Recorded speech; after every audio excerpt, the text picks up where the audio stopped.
bring in Kellyanne Conway now, Fox News contributor and former senior counselor to President-elect Trump. I don't have to tell you how disappointed I am with the city of Chicago. What these people are going through, it is insane dealing with this migrant crisis. And now one of the big questions is, Mayor Johnson, will you meet with the new border czar? Because that's what people are fed up about, right? Those residents are speaking up about all the migrants that are inundating that city, and they can't even get the help, the legal residents that they need, Kellyanne. People think it's outrageous, it's unfair. They're driving great people out of their own cities. Folks who have lived there for many years, whose families are still there, Sandra, so they want to make a go of it and stay.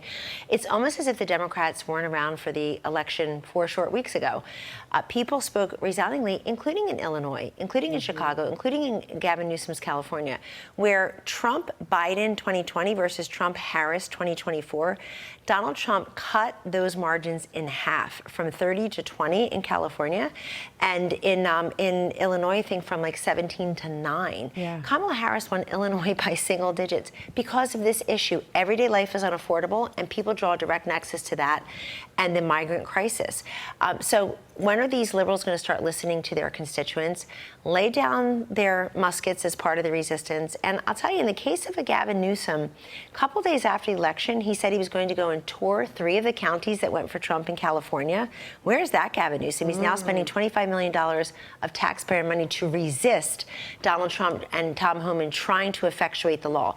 It is a federal crime to harbor an illegal migrant. It's a federal crime. Think of how many people are doing that in these cities. So they're not even listening to their own folks. Yeah, it is incredible, and it is incredible how much money is being spent in that state.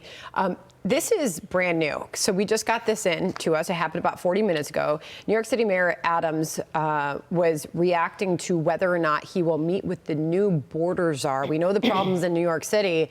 Here was his response. Listen. I reached out to him and shared that I would like to sit down and speak with him to hear what are his ideas. Because I don't want people talking at each other. I want people to talk to each other. And I made it clear that I'm not going to be warring with this administration. I'm going to be working with this administration. President Trump is the president-elect, and whomever he chooses to run his agencies, I'm looking forward to sitting down and see how do we better New York. Again, this just happened. He just said that he's going to work with the administration, the incoming administration, and that he reached out to Tom Homan, the new border czar, to see what his ideas are. Super smart. And Tom Homan's been all over Fox News and elsewhere, laying out the prescriptive plan, Sandra, that should catch no one unaware. Let's remember, Mayor Eric Adams, a Democrat, lost favor in the Democratic Party, was not invited to the White House anymore, and was released as a surrogate for Biden's reelection campaign because he dared defy them on camera and say, we can't absorb all the migrants you're sending here. Now, we can argue about why he and Governor Kathy Hochul are allowing debit cards, cash, hotel rooms at the Roosevelt Hotel, Pakistani-owned, clothing, and our kids' seats in a New York City classroom, for example. People say that's not fair. And I think this fairness over wokeness election reverberates into moments like this. Let New York City be a model for the rest of the country, though, where you've got the mayor, and let's hope the city council saying, I want to invite in, with the cameras on or off, the incoming border czar, decide how to have this deportation as orderly as possible. And let's make very clear, the stats are that both Biden and Obama deported more people than the Donald Trump administration the first time, Sandra.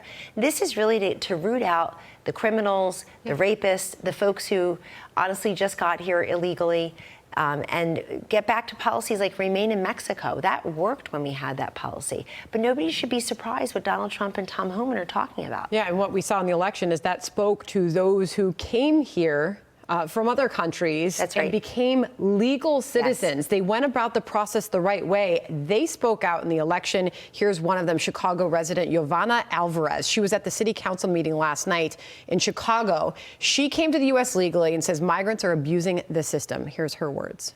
These people came with a wide door open, and they feel entitled to many things that nobody has. There are U.S. citizens suffering from poverty. There are U.S. citizens on public aid, and these people are here just enjoying the benefits, becoming delinquents, and they have no consequences. Just the level of frustration you're hearing from these residents. Absolutely. And look at how the Democratic Party looks at that woman. You're Hispanic, you're female, you should care about abortion, you should vote for Kamala, you are a migrant yourself, you're an immigrant yourself. That's her whole point. Her point is, stop putting me in a box. And I thought the comments of outgoing United States Senator LaFonza Butler really encapsulated this as well. She had replaced temporarily the late Dianne Feinstein until Adam Schiff is, talk about a step down. He's now the senator. But she said that Gavin Newsom, to this woman's point in Chicago, is not the governor of the resistance. Nobody made him the spokesperson for the resistance. He's, quote, the governor of all Californians. Now, this is your outgoing United States senator saying, you better start listening to all people. I think Ms. Alvarez in Chicago speaks for many people saying, this is simply not fair. Please abide the law, and please abide by the fact that we followed the laws to get here. We're proud Americans. We want other people to be proud Americans, but we have to adhere to a legal process. Perhaps the words of Mayor Johnson here in New York City, a sign of optimism that some of these blue city mayors that are dealing with this crisis will work with the incoming administration and Tom Homan, the border czar. Kellyanne, great to have you here Thank today. you, Sandra. Thanks for being here. Okay. Hey, Sean Hannity here. Hey, click here to subscribe to Fox News YouTube page and catch our hottest interviews and most compelling analysis. You will not get it anywhere else.